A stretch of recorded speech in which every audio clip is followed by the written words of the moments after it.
Hey familia, bienvenidos a Clave y Beat.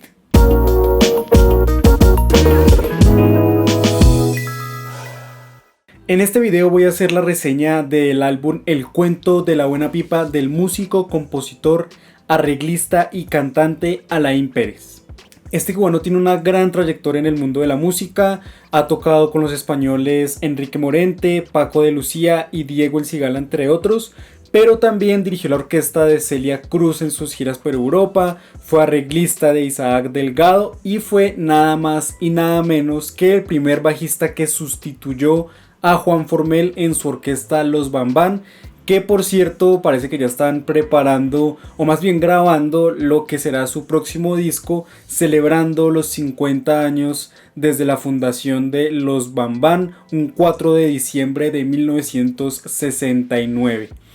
El Cuento de la Buena Pipa es el último álbum luego del disco colaborativo que realizó con Mayito Rivera y Alexander Abreu, quien curiosamente vuelve a participar en esta grabación realizada en la mítica discográfica Egrem. Como es costumbre, antes de hablar de la música me voy a centrar en la carátula de este disco. En esta ocasión nos encontramos con una representación visual de Alain Pérez a manera de ilustración, en la que a mi modo de ver se acerca a lo que sería la portada de un libro de relatos. En términos generales es una carátula bastante llamativa, con mucho detalle y que está muy bien lograda, que siento que de alguna manera expresa todo ese universo sonoro, esa diversidad sonora con la que nos vamos a encontrar en el disco. Efectivamente, el álbum, que empieza con la canción que le da nombre al disco, inicia de una manera que es muy enérgica y que tiene una acelerada velocidad rítmica. Sin embargo, a medida que vamos avanzando entre las diferentes canciones que tiene el disco, nos encontramos con una diversidad de ritmos que nos llevan por varias sonoridades y por matices que comprenden desde la rumba hasta la timba y el bolero. De hecho, es interesante porque es justamente un bolero el que cierra el disco y de él hablaremos más adelante. En términos generales siento que este es un disco que no tiene una temática que sea transversal al álbum, pero sí se podría decir que es recurrente, por ejemplo, el tema del amor y el desamor, y que tiene un sabor afianzado al sonido cubano. Justamente considero que este es un fonograma que está arraigado a la melodía tradicional de Cuba, pero que de alguna manera cuenta con distintos niveles de experimentación, sobre todo en lo que es la parte instrumental. En efecto, Alain Pérez incorpora instrumentos como el bajo y la guitarra eléctrica, que acompañan, digamos, gran parte de las canciones que componen el disco, y esto a su vez pues le da una personalidad muy dinámica, principalmente a aquellas canciones donde estos instrumentos pues son protagonistas, como es el caso de Modo Avión, el Tic Tac de La Habana y A mí no me importa. Por otro lado, abordando algunas de las canciones que más me llamaron la atención del disco, en Sin Luz Sin Agua, por ejemplo, siento que hay una aproximación narrativa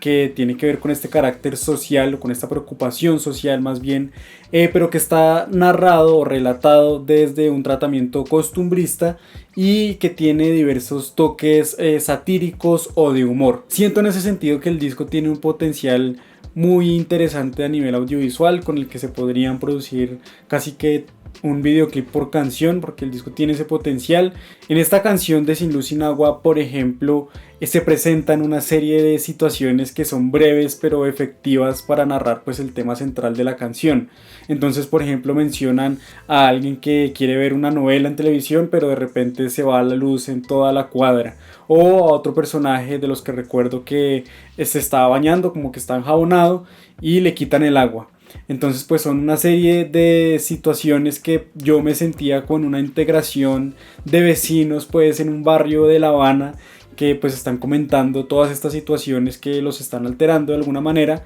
pero pues tiene que ver un poco con esa cotidianidad del barrio y que llega de alguna manera a una conclusión conjunta o colectiva que dicta pues precisamente el coro de esta canción, que es Yo también me quedé sin luz y sin agua. En esta canción también hay una particularidad, y es que me llamó mucho la atención que a nivel sonoro existen varios momentos donde a uno como oyente le parece que realmente se fue la luz, como que transmite esa sensación de caos, de que se fue la luz y que la canción digamos que no puede avanzar, porque hay como 2 o 3 momentos en la canción donde se frena el tema y se reanuda casi que inmediatamente, pero al final de la canción es muy curioso porque acaba casi que como con una falla técnica, que es intencional y que supongo que tiene digamos ese propósito de transmitir que finalmente se fue la luz y la canción digamos que no puede avanzar en ese sentido. Por otro lado, creo que el disco tiene una vibra muy positiva, porque en algunas canciones, principalmente Dar y Recibir y esta de Sin Luz Sin Agua, nos presentan digamos una serie de situaciones que pues no son beneficiosas para una comunidad en específico, pero que de alguna manera son transformadas para dar un mensaje que es esperanzador, que es perseverante y que de alguna manera busca motivar al oyente de este disco y de estas canciones particularmente para afrontar las diversas adversidades que hay en la vida. Las fases de la luna no es una canción a la que suelo volver con frecuencia, pero me parece que tiene una narrativa que es muy interesante, en la que básicamente nos relatan pues la historia de una relación y sobre todo de una mujer que demuestra sus sentimientos dependiendo de la fase en la que se encuentra la luna. Como ya lo venía mencionando, creo que esta canción, por ejemplo, tiene un gran potencial para hacer un videoclip, porque cuando yo la escuché me dio constantemente la sensación de estar escuchando la narración de un cuento fantástico, un cuento de fantasía. Finalmente, Tu Nombre en un Bolero, que es la canción que cierra el disco, me parece que es un tema bellísimo, se agradece nuevamente la integración de un bolero en este tipo de discos, y que de alguna manera también es una canción que genera una ruptura frente a lo que hemos venido escuchando a lo largo de este trabajo. Es una canción mucho más acústica, se incorporan algunos violines y los instrumentos de cuerda en ese sentido pues son los protagonistas de este tema. En definitiva pues me parece que es una canción que genera un cierre imponente y al mismo tiempo conmovedor. En resumen, este no es un álbum monótono, creo al contrario que es un álbum que todo el tiempo está sorprendiendo, que te está llevando por diferentes sonoridades y que de hecho varias canciones digamos que mantienen esa misma dinámica. Algunas de ellas, como lo es Modo Avión, El Tic Tac de La Habana, Pa' Eso Estamos y Dar y Recibir, inician digamos de una manera muy minimalista, con unas breves notas del piano en ocasiones o de guitarra eléctrica, incluso creo que de bajo hay una de ellas,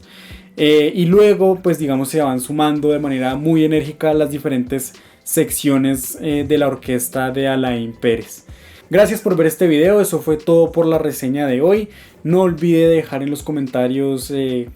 cuáles son las opiniones que usted tiene sobre este disco, cuál fue su canción favorita. Y si usted es nuevo, de pronto pues no olvide suscribirse a este canal para seguir recibiendo contenido relacionado con los nuevos lanzamientos de discos de salsa que han estado saliendo durante este 2020. Tampoco olvide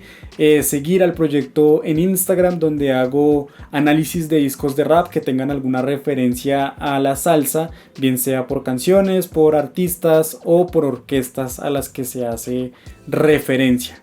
Entonces pues gracias por ver este video, nos vemos en una próxima reseña y H para todos.